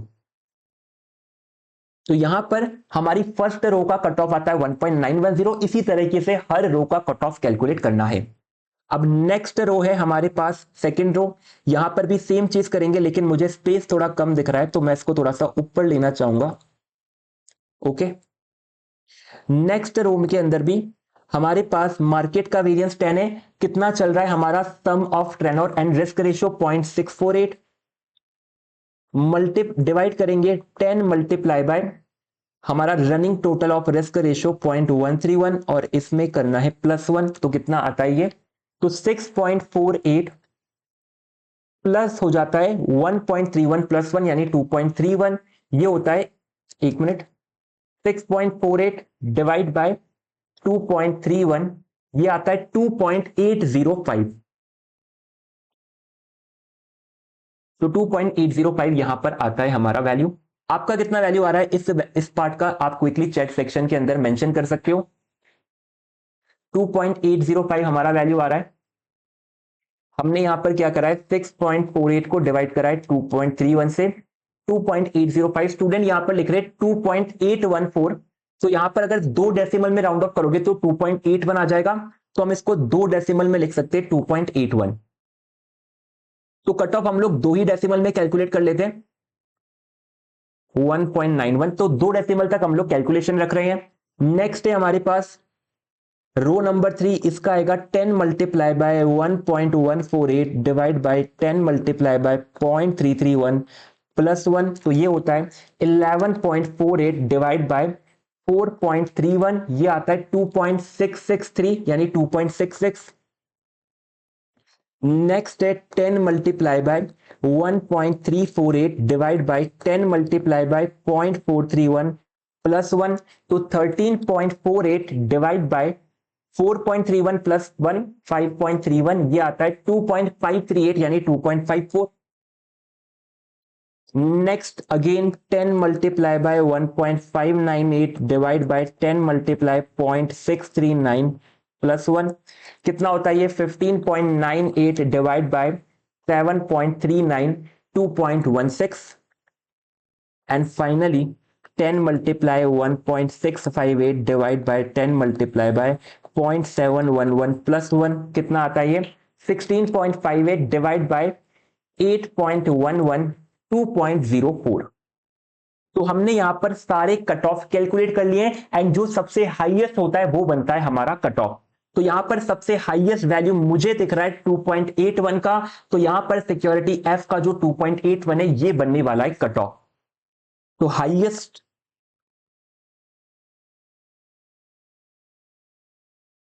कट ऑफ कितना आ रहा है, हाईएस्ट कट ऑफ आ रहा है 2.81 का, तो ये बनेगा हमारा कट ऑफ। अब ये जो 2.81 है ये हमारा कट ऑफ है। कट ऑफ को चेक करते हैं हम अपने मार्क्स में। यहां पर मार्क्स क्या है, यहां पर मार्क्स है हमारे ट्रेनोर रेशियो। तो ट्रेनोर रेशियो हमारे मार्क्स है 2.81 से जिनका ट्रेनोर ज्यादा है इनको करेंगे सिलेक्ट, और 2.81 से जिनका ट्रेनोर कम है इनको करेंगे रिजेक्ट। तो यहां पर हम सिलेक्शन भी लिख लेते हैं, किनका सिलेक्शन हो रहा है किनका सिलेक्शन नहीं हो पा रहा है, थोड़ा सा साइड में ले लेते हैं। अब यहां पर बात करते हैं सिलेक्शन की। तो यहां पर 2.81 से ज्यादा किसका ट्रेनोर है, सिक्योरिटी ए का और एफ का, और सिक्योरिटी बी का 2.5 है, मतलब 2.81 से कम है। तो यहां पर सिक्योरिटी ए और एफ सिलेक्ट होती है, और यहां पर सिक्योरिटी बी के नीचे सभी का ट्रेनोर कम है, तो ये सारी सिक्योरिटी होती है रिजेक्ट। तो यहां पर हम इलॉन भैया को बोलेंगे कि आपका जो कट ऑफ आया है वो आया है 2.81 का, और इस कट ऑफ को केवल दो ही सिक्योरिटी क्लियर कर पा रही है। सिक्योरिटी का नेम है security A and security F. तो सिक्योरिटी ए और एफ में इन्वेस्ट करना है। तो इलॉन भैया ने पूछा था कहां कहां पर इन्वेस्ट करना है, इलॉन भैया को बोलेंगे सिक्योरिटी ए और एफ के अंदर इन्वेस्ट करना है। तो मैं एक और पेज यहां पर ऐड कर देता हूं। तो हम यहां पर इलॉन भैया को बताएंगे कहां कहां पर इन्वेस्टमेंट करना है। तो investment in A and F, A और एफ के अंदर इन्वेस्ट करना है, हमने इलॉन भैया को बता दिया। ए कौन सी सिक्योरिटी थी, सिक्योरिटी ए थी यहां पर हमारी स्पेसएक्स, तो यहां पर इलॉन भैया को स्पेसएक्स में इन्वेस्ट करना है। और एफ सिक्योरिटी कौन सी थी, A B C D E F, F T people. तो यहां पर हम बोलेंगे इलॉन भैया को कि स्पेसएक्स और पीपल में इन्वेस्ट करो। अब इलॉन भैया बोलते कि ठीक है इन दो कंपनी में इन्वेस्ट करेंगे, लेकिन कितना कितना इन्वेस्ट करना है। तो नेक्स्ट काम है हमारा ये कैलकुलेट करना कि कितना अमाउंट इन्वेस्ट करें। आपने ये तो बता दिया कट ऑफ के थ्रू, आपने कट ऑफ के थ्रू ये तो बता दिया कि इन दो सिक्योरिटी को पोर्टफोलियो में एडमिशन मिलने वाला है, लेकिन इन दोनों में कितना कितना इन्वेस्ट करना है ये भी कैलकुलेट करना है। तो इसके लिए स्टैटिस्टिक्स का एक और कंसेप्ट आता है जेड स्कोर। तो यहां पर हमें जेड स्कोर कैलकुलेट करना है। या फिर हम इसको Z बोलते हैं, केवल Z स्कोर नहीं बोलते क्योंकि Z स्कोर डिफरेंट हो जाता है। तो यहां पर स्टैटिस्टिक्स का एक और कंसेप्ट आता है Z। तो हमें यहां पर Z वैल्यू कैलकुलेट करना है A और F का, और इस Z के बेसिस पर वेट डिसाइड होगा सिक्योरिटी A एंड F का। तो Z का वैल्यू क्या होता है? Z का वैल्यू होता है कि आपका जो ट्रेनोर रेशियो है ये कट ऑफ से कितना ज्यादा है। तो Treynor ratio minus cut off, यानी कितना आपके पास एक्सेस ट्रेनोर रेशियो अवेलेबल है। तो Treynor ratio minus cut off, and इसको मल्टीप्लाई कर देते हैं हम systematic risk by unsystematic risk से। तो ये हमारे Z का वैल्यू आता है। तो ये Z का वैल्यू कहां से आया? अगेन स्टैटिस्टिक्स का कंसेप्ट है, याद करना पड़ेगा। तो ट्रेनोर रेशियो में से कट ऑफ माइनस करो, मतलब आपका जो ट्रेनोर रेशियो कट ऑफ से कितना ज्यादा है। अगर आपका ट्रेनोर रेशियो ज्यादा होगा तो आपको ज्यादा वेट मिलेगा, ट्रेनोर रेशियो अगर आपका कम होगा तो आपको कम वेट मिलेगा। तो Treynor ratio minus cut of करने से आपको एक्सेस ट्रेनोर रेशियो मिलेगा, मल्टीप्लाई करना है बीटा बाय अनसिस्टमैटिक रिस्क। अब कुछ स्टूडेंट को लगता है sir beta by unsystematic risk, इसकी जगह तो आप रिस्क रेशियो लिखो, लेकिन रिस्क रेशियो का फॉर्मूला क्या होता है? बीटा का स्क्वायर बाय अनसिस्टमैटिक रिस्क। तो रिस्क रेशियो का फॉर्मूला बीटा का स्क्वायर बाय अनसिस्टमैटिक रिस्क होता है। यहां पर बीटा का स्क्वायर नहीं, केवल बीटा बाय अनसिस्टमैटिक रिस्क है। तो ये ध्यान रखना कि ये रिस्क रेशियो नहीं है, ये नॉर्मल है, बीटा बाय अनसिस्टमैटिक रिस्क। यहां पर मिस्टेक मत करना, नहीं तो अगेन आंसर आपका गलत आ सकता है। अब यहां पर कैलकुलेट करते हैं सिक्योरिटी ए के लिए Z का वैल्यू। सिक्योरिटी ए का ट्रेनोर कितना है? सिक्योरिटी ए का ट्रेनोर है 5.33, कट ऑफ है हमारे पास 2.81 का। तो 5.33 minus 2.81 multiply by beta by unsystematic risk. Security A का बीटा कितना है? सिक्योरिटी ए का बीटा चलो हम लोग ऊपर से ले लेते हैं। सिक्योरिटी ए का बीटा है 1.5, अनसिस्टमैटिक रिस्क है 40 का। तो 1.5 डिवाइड बाय 40, एक मिनट, ओके कोई भी लैग नहीं है। तो यहां पर कैलकुलेट करते कितना आता है Z का वैल्यू। तो 5.33 माइनस 2.81 मल्टीप्लाई 1.5 डिवाइड बाय 40, ये आता है 0.0945। सिमिलरली हम लोग Z का वैल्यू कैलकुलेट करेंगे सिक्योरिटी F के लिए। सिक्योरिटी F का ट्रेनोर कितना है? 4.67। तो 4.67 कितना ज्यादा है? कट ऑफ 2.81 से, multiply by beta by unsystematic. तो F का देखना है हमें, बीटा और अनसिस्टमैटिक। तो यहां पर पीपल F है, बीटा है 1.5 का, अनसिस्टमैटिक है 30 का। तो चेक करते हैं 1.5 डिवाइड बाय 30 कितना आता है वैल्यू? 4.67 डिवाइड माइनस 2.81, ये आता है 1.86 इंटू 1.5 डिवाइड 30, ये आता है 0.093। तो ये जो Z की वैल्यू आई है ये हमारे वेट बनने वाले हैं। कैसे बनेंगे वेट? तो यहां पर security A is to F का वेट होगा, A का Z है 0.0, तो Z of security A, Z of security F 0.0945 and 0.093। तो ये इनका रेशियो है वेट का। अब इसको परसेंटेज में अगर कन्वर्ट करना है तो कैसे करोगे? तो 0.0945 को डिवाइड कर दोगे दोनों के सम ऑफ रेशियो से, 0.0945 प्लस 0.093, एंड यहां पर भी 0.093 डिवाइड बाय 0.0945 प्लस 0.093। तो कैलकुलेट करते कितना आ रहा है? 0.0945 प्लस 0.093 ये होता है 1.875। तो 0.0945 डिवाइड बाय 1.875 ये आता है 50.4%। एंड यहां पर आएगा रिमेनिंग 0.093 डिवाइड 1.875, ये आता है 49.6%। तो इतना इतना इन्वेस्ट करना है हमें सिक्योरिटी ए एंड एफ के अंदर। तो हमने यहां पर इलॉन भैया को वेट भी बता दिया कि सिक्योरिटी ए में कितना इन्वेस्ट करे और सिक्योरिटी एफ में करे कितना इन्वेस्ट। तो अब यहां पर हमारी कहानी होती है कंप्लीट। तो यहां पर हमने इलॉन भैया को बताया कहां कहां पर इन्वेस्ट करना है। हमें इन्वेस्ट करना है दो सिक्योरिटी के अंदर, स्पेसएक्स के अंदर और पीपल के अंदर। कितना कितना इन्वेस्ट करना है? स्पेसएक्स में इन्वेस्ट करना है 50.4% और पीपल में इन्वेस्ट करना है 49.6%, एंड हमें मिल जाएगा अपना ऑप्टिमम पोर्टफोलियो। अब यहां पर ये जो पूरा प्रोसेस डिस्कस करा है इसको एक बार क्विकली समराइज कर लेते हैं, देन चलते कंसेप्ट नोट्स पर। तो सबसे पहले कहानी के अंदर हमने इलॉन भैया से सारा डेटा कलेक्ट करा, तो सारा का सारा डेटा आपको वर्ल्ड में अवेलेबल है, रियल लाइफ में अवेलेबल है एंड क्वेश्चन में भी गिवन रहेगा। सबसे पहला स्टेप था डिसाइड करना कि क्या कैलकुलेट करें, तो हमने ट्रेनर रेशियो सबसे पहले कैलकुलेट करा। ट्रेनर रेशियो कैलकुलेट क्यों करा सर? क्योंकि टोटल रिस्क के अंदर से अनसिस्टमैटिक रिस्क खत्म हो जाता है, तो केवल सिस्टमैटिक रिस्क काम का है, तो ट्रेनर रेशियो कैलकुलेट किया। तो यहां पर सभी का ट्रेनर रेशियो लिया गया, जैसे जेई एडवांस का एग्जाम होता है वैसे ट्रेनर रेशियो का एग्जाम हुआ। एग्जाम के बेसिस पर सभी को रैंक दिया गया, रैंक के बेसिस पर सभी सिक्योरिटी को हमने किया अरेंज। देन बाद में इलॉन भैया की एंट्री हुई कि आपने अनसिस्टमैटिक रिस्क को इग्नोर करा, तो हमने अनसिस्टमैटिक रिस्क को कट ऑफ की कैलकुलेशन में कंसीडर करा। अनसिस्टमैटिक रिस्क को कंसीडर करने के लिए रिस्क रेशियो कैलकुलेट किया गया, systematic risk by unsystematic risk, यानी बीटा का square divide by unsystematic risk. अब यहां पर हमने क्या किया, मार्केट के वेरिएंस को मल्टीप्लाई किया trainer ratio and risk ratio के प्रोडक्ट के सम से। तो ट्रेनर इंटू रिस्क रेशियो का रनिंग टोटल यहां पर क्या मल्टीप्लाई किया मार्केट वेरिएंस से, डिवाइड में अगेन सेम वैल्यू लेकिन ट्रेनर रेशियो को रिमूव किया, तो मार्केट का variance multiply running total of risk ratio, और इसको बेस में कन्वर्ट करने के लिए +1 करा। तो ये कट ऑफ का फॉर्मूला था, कट ऑफ हमें कैलकुलेट करना है। कट ऑफ को कैलकुलेट करने के लिए हमने ये सारा ऊपर का कैलकुलेशन करा है।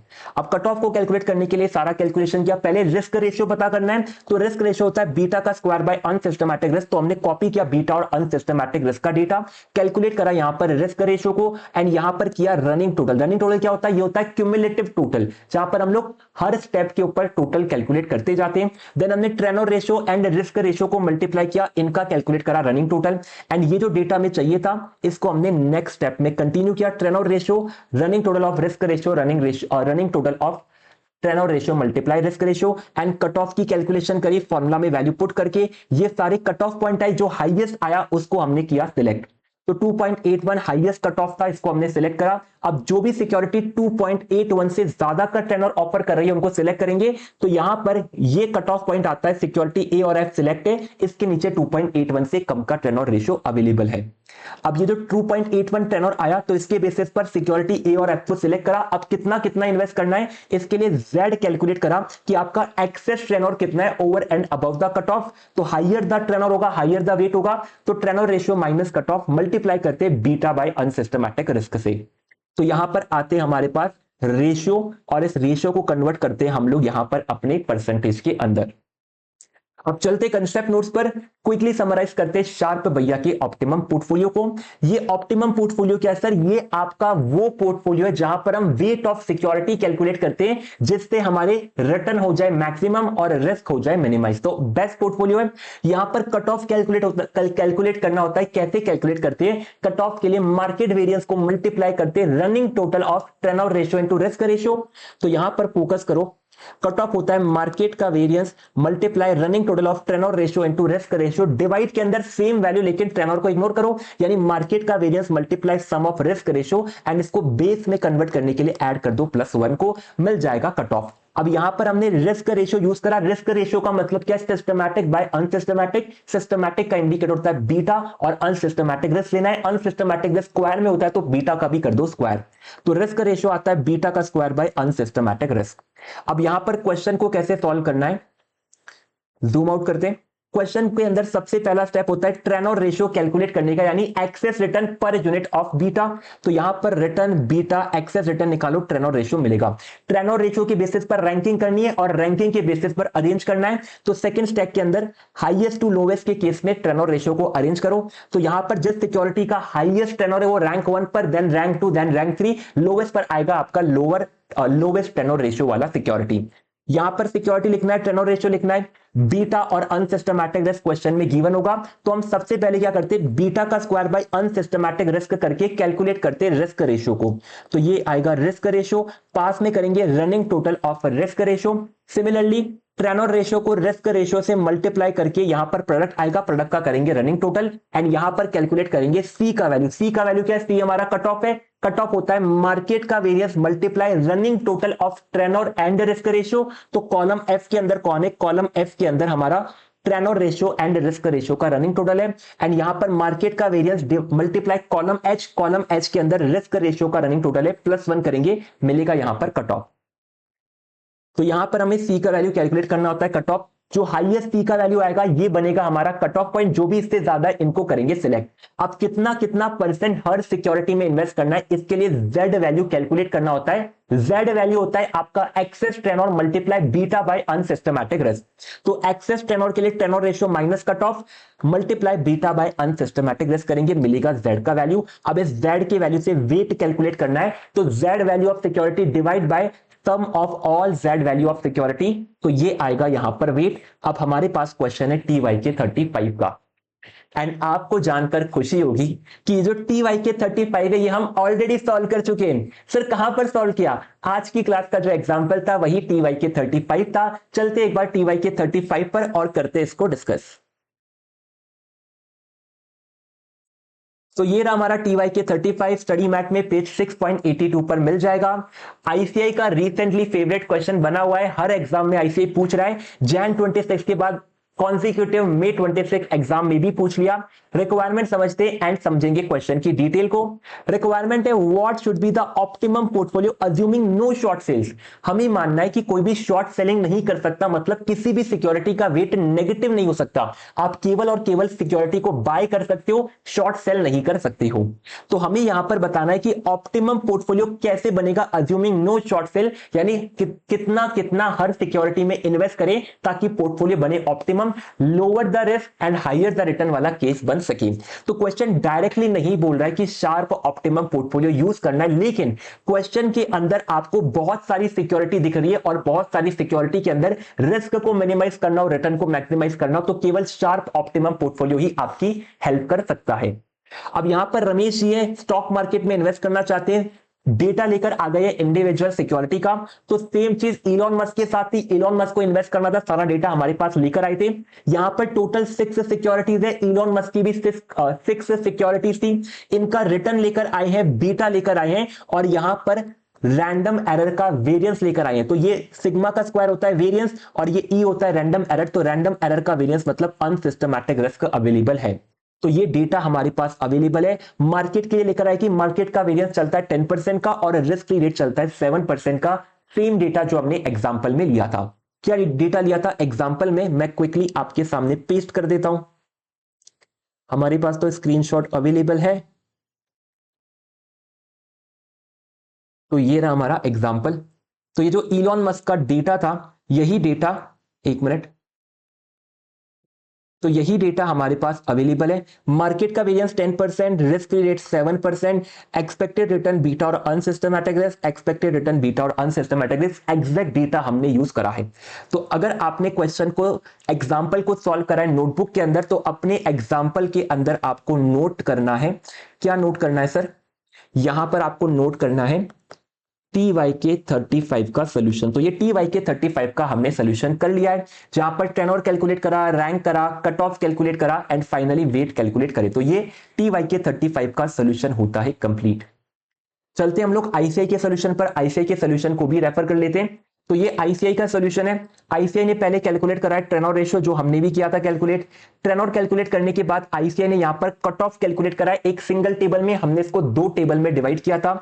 ये आता है कट ऑफ, सबसे हाईएस्ट कट ऑफ दिख रहा है 2.814 का, तो हमने 2.81 को यहां पर कट ऑफ मारा था। एंड फाइनली जेड कैलकुलेट किया था 0.094 एंड 0.0928, हमारा भी अप्रोक्सीमेटली इतना था। वेट आते 50.41, 49.59, हमारे आई थिंक 50.6 एंड 49.4 थे, क्योंकि हमने 2 डेसिमल तक कैलकुलेशन करी थी। तो हमारा भी यही आंसर था कि ए और एफ के अंदर इतना इतना करना है इन्वेस्टमेंट। तो ये भी आईसीआई का आंसर है। तो यहां पर हमारा शार्प ऑप्टिमम पोर्टफोलियो का कंसेप्ट होता है कंप्लीट। अब चलते प्रैक्टिकल लाइफ में, अप्लाई करते हैं इस प्रैक्टिकल लाइफ में कंसेप्ट को। तो वैसे तो हमने प्रैक्टिकल लाइफ का एग्जांपल लिया है, लेकिन आपको लेकर चलते हैं ऑनलाइन पर। मैं क्विकली अपनी डेस्कटॉप की स्क्रीन शेयर करता हूं एंड देन हम लोग आपके साथ प्रैक्टिकल लाइफ में करते हैं अप्लाई। तो 1 मिनट दीजिए मुझे, मैं क्विकली लैपटॉप की स्क्रीन शेयर कर देता हूं। कहां पर है? Okay, full screen. तो आई होप कि आपको मेरी लैपटॉप की स्क्रीन दिख रही होगी। अब रियल लाइफ के अंदर अगर आपको ऑप्टिमम पोर्टफोलियो क्रिएट करना, तो क्या सर इतनी सारी कैलकुलेशन हमें करनी पड़ेगी? इतनी सारी कैलकुलेशन करने की नीड नहीं है, क्योंकि रियल लाइफ के अंदर आप शार्प ऑप्टिमम पोर्टफोलियो का खुद अपना कैलकुलेटर क्रिएट कर सकते हो। हमने भी यहां पर खुद का कैलकुलेटर क्रिएट करा है। तो रियल लाइफ के अंदर ये सब चीजें नहीं करनी, आपको केवल डेटा एंटर करना है, इंटरप्रेट करना है एंड देन पोर्टफोलियो क्रिएट हो जाएगा। अब यहां पर आप कैसे अपना खुद का कैलकुलेटर क्रिएट कर सकते हो शार्प ऑप्टिमम पोर्टफोलियो का, इसके लिए एक वेबसाइट है जिसका नाम है एमरजेंट एआई। तो एमरजेंट एआई करके एक वेबसाइट है, इस वेबसाइट के ऊपर आप एप्लीकेशन एंड टूल्स डेवलप कर सकते हो। तो इस वेबसाइट के ऊपर आप जाके अपना खुद का शार्प ऑप्टिमम पोर्टफोलियो डेवलप कर सकते हो। तो यहां पर मैंने लॉगिन कर लिया। यहां पर आपको केवल प्रॉम्प्ट देना है कि आपको क्या चीज क्रिएट करनी है। मैं ऑलरेडी क्रिएट कर चुका हूं, तो यहां पर जो टैब है इसके अंदर हमने ऑलरेडी क्रिएट करा है। मैंने क्या प्रॉम्प्ट दिया मैं आपको क्विकली दिखा देता हूं, इसको थोड़ा सा बंद कर देते हैं। तो मैंने बहुत ही सिंपल सा प्रॉम्प्ट दिया है, आप भी एमरजेंट एआई पे जाके ये प्रॉम्प्ट दे सकते हो। यहां पर कोई भी सब्सक्रिप्शन खरीदने की जरूरत नहीं है, जो फ्री मॉडल है इसको आप यूज करिए। यहां पर हमने बोला कि एक टूल क्रिएट करना है जिससे शार्प ऑप्टिमम पोर्टफोलियो क्रिएट कर सके, जहां पर हमें सिक्योरिटी का रिटर्न ऐड करना है, बीटा ऐड करना है, अनसिस्टमैटिक रिस्क ऐड करना है सिक्योरिटी का, देन मार्केट का रिस्क फ्री रेट कितना चल रहा है एंड मार्केट का वेरिएंस, एंड यहां पर आपको पोर्टफोलियो क्रिएट हो जाएगा। तो यहां पर जो आप देख रहे हो राइट हैंड साइड पर ये शार्प ऑप्टिमम पोर्टफोलियो क्रिएट हो चुका है एंड यहां पर पास में मैंने इसको फुल स्क्रीन में ओपन किया है। आप भी चाहो तो ये जो लिंक आपको दिख रहा होगा, इस लिंक को ओपन करके आप मेरे इस शार्प ऑप्टिमम पोर्टफोलियो को यूज कर सकते हो। मतलब कोई भी व्यक्ति इसको यूज कर सकता है, आपको केवल ये लिंक ओपन करना पड़ेगा। अब यहां पर आपको केवल सिक्योरिटी का name, expected return, beta, unsystematic risk add करना है, मार्केट के पैरामीटर ऐड करने और कैलकुलेट पे क्लिक करना है, आपके लिए बन जाएगा शार्प ऑप्टिमम पोर्टफोलियो। तो हमने जो आज की क्लास में टीवाई के 35 लिया है, इसी को क्रिएट करते या फिर जो इलॉन मस्क का एग्जांपल है उसको क्रिएट करते हैं। तो मैं क्विकली डेटा को पुट करता हूं। सबसे पहली सिक्योरिटी थी स्पेसएक्स, और स्पेसएक्स का रिटर्न कितना था मैं एक बार ओपन कर लेता हूं। स्पेसएक्स का रिटर्न था 15%, तो डेसिमल में लिखना है तो 0.15, बीटा था 1.5 का, और अनसिस्टमैटिक रिस्क लिया था हमने 40% स्क्वायर का, तो हमें इसको लिखना पड़ेगा 40% स्क्वायर होता है 0.0040। तो परसेंट स्क्वायर मतलब अगर डेसिमल में कन्वर्ट करना है तो डिवाइड करोगे 10,000 से। तो ये स्पेसएक्स का डेटा मैंने ऐड कर दिया है, तो ये स्पेसएक्स दिख रहा है। तो ऐसे करके मैं टोटल जो 6 सिक्योरिटीज है इनकी डेटा को ऐड करता हूं। नेक्स्ट था हमारे पास टेस्ला। टेस्ला का रिटर्न था 12%, बीटा था यहां पर 2 का, एंड अनसिस्टमैटिक रिस्क था 0.0020। ऐड कर देते हैं। थर्ड सिक्योरिटी कौन सी थी, थर्ड सिक्योरिटी चेक कर लेता हूं मैं। थर्ड सिक्योरिटी थी एक्स एआई। एक्स एआई का रिटर्न था 10%, 0.10, बीटा था 2.5 का, एंड अनसिस्टमैटिक रिस्क था 30% स्क्वायर का, तो 0.0030। नेक्स्ट है हमारे पास बोरिंग कंपनी। तो द बोरिंग कंपनी, यहां पर द बोरिंग कंपनी का रिटर्न है 9% का, हमारे पास बीटा है 1 का, एंड यहां पर अनसिस्टमैटिक रिस्क है 0.0010। नेक्स्ट है न्यूरालिंक। न्यूरालिंक का रिटर्न हमने लिया था 8% का, देन 1.2 का बीटा है, एंड 0.0020 का है अनसिस्टमैटिक रिस्क। अब फाइनली हमारे पास है पेपल।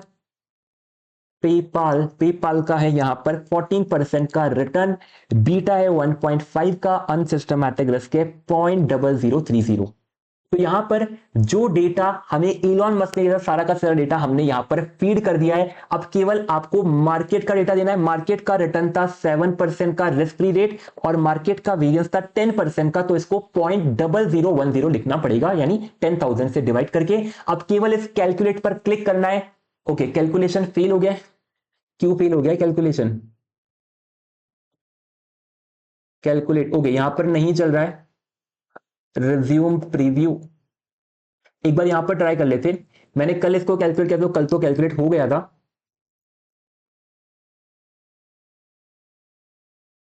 ओके ओके ओके, कल मैंने यहां पर क्रिएट किया था, तो आई होप आपको दिख रहा होगा कल का डेटा। नहीं, ये कल का डेटा नहीं है, ये दूसरा डेटा है, हमने जो कल क्रिएट किया था। ओके, एक बार यहां पर ट्राई कर लेते हैं। यहां पर तो कैलकुलेशन नहीं चल पा रहा है, तो एक बार फिर से मैं यहां पर डेटा एंटर कर लेता हूं, यहां पर ट्राई कर लेते हैं। तो हम लोग ज्यादा सिक्योरिटी को ऐड नहीं करते हैं, ऐसा करते हैं कि 3 सिक्योरिटी को ही ऐड कर लेते हैं। स्पेसएक्स, ओके,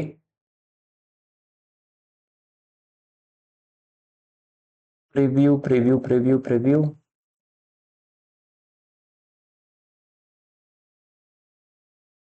ओके, तो एक बार वापस से मैं क्विकली डेटा एंटर करता हूं। स्पेसएक्स का डेटा है 0.15, बीटा कितना है 1.5 का, अनसिस्टमैटिक रिस्क है 0.0040, एड सिक्योरिटी।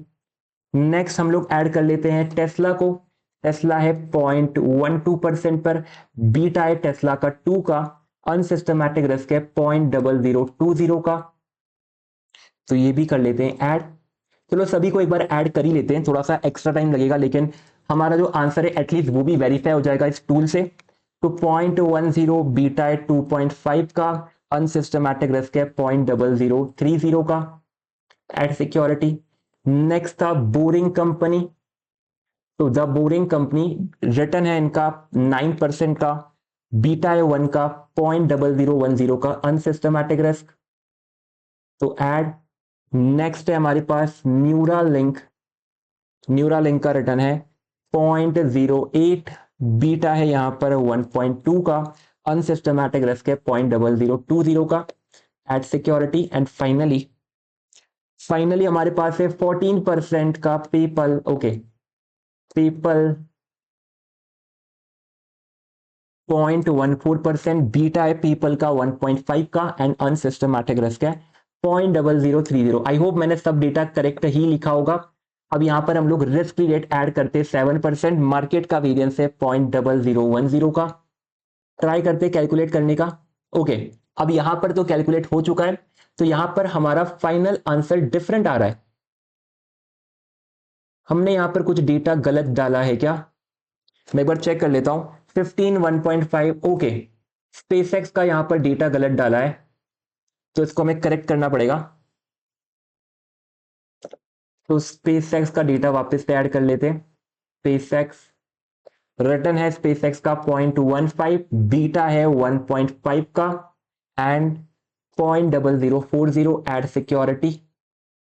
एक बार वापस से ट्राई करते हैं कैलकुलेट करने का। हो गया है। ओके, अभी आपको पोर्टफोलियो दिख चुका है ऑप्टिमाइज होके। तो हमने पहले यहां पर स्पेसएक्स का वैल्यू गलत डाला था। मैंने यहां पर पहले स्पेसएक्स का जो अनसिस्टमैटिक रिस्क का 0.0030 ऐड किया था, तो आंसर इनकरेक्ट आ रहा था।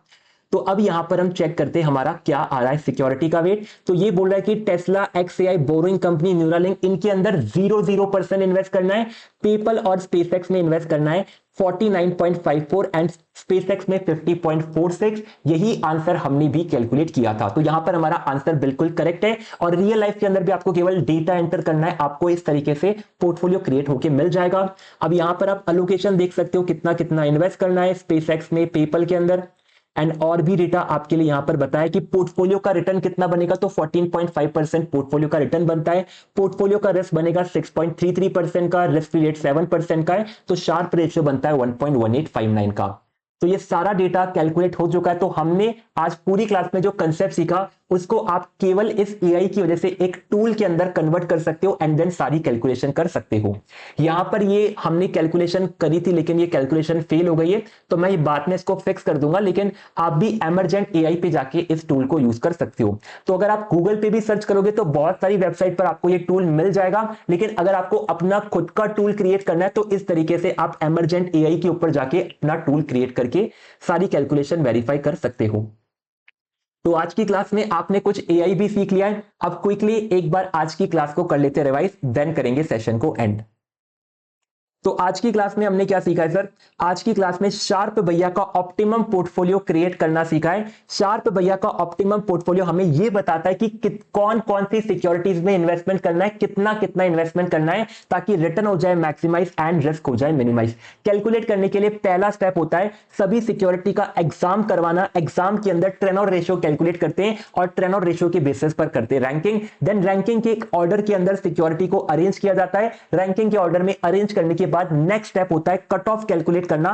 कट ऑफ कैलकुलेट करने के लिए हमें कुछ कैलकुलेशन करनी होती है। पहली कैलकुलेशन होती है रिस्क रेशियो की, तो beta square divide by unsystematic risk करके रिस्क रेशियो मिलता है और रिस्क रेशियो का करते running total. Then next step होता है Treynor ratio into risk ratio करना और इसका भी करते रनिंग टोटल। इनको यूज करके हमें कैलकुलेट करना होता है कट ऑफ। कट ऑफ का फॉर्मूला क्या होता है? कट ऑफ का फॉर्मूला होता है market variance multiply running total of Treynor ratio into risk ratio. Divide में भी सेम वैल्यू लेकिन market variance into running total of risk ratio only +1 करके इसको बेस में कन्वर्ट करते हैं, यहां पर मिलता है कट ऑफ। जो हाईएस्ट कट ऑफ आएगा यही, जो हाईएस्ट पी आएगा ये बनता है कट ऑफ, एंड जो भी कट ऑफ को क्लियर करेंगे उनको करते सिलेक्ट। अब हर सिक्योरिटी में कितना कितना इन्वेस्ट करना है, तो यहां पर जो सिक्योरिटी का टेनोर है इसमें से माइनस करो कट ऑफ, ताकि एक्सेस टेनोर मिल सके। एक्सेस टेनोर को मल्टीप्लाई करते बीटा बाय अनसिस्टमैटिक रिस्क से। तो यहां पर टेनोर माइनस कट ऑफ को बीटा बाय अनसिस्टमैटिक रिस्क करने से जेड वैल्यू मिलता है। जेड वैल्यू हमारा रेशियो होता है, परसेंटेज में कन्वर्ट करने के लिए इंडिविजुअल सिक्योरिटी का Z value divide by sum of Z value करके हमें मिलता है यहां पर वेट, एंड टी वाई के 35 किया है हमने सॉल्व। तो ये हमारा शार्प भैया का ऑप्टिमम पोर्टफोलियो। आई होप कि आपको कंसेप्ट क्लियर हो गया होगा। क्वेश्चन भी आपने प्रैक्टिस कर लिया है, एक बार क्वेश्चन को अच्छे से रिवाइज कर लेना।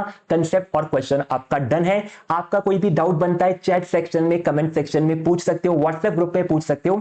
तो आपका कोई भी डाउट आ रहा है प्लीज आप पूछेगा, ताकि आपको कोई भी डाउट नहीं रहे। आज के सेशन में इतना ही, मिलते हैं आप सभी से नेक्स्ट सेशन के अंदर।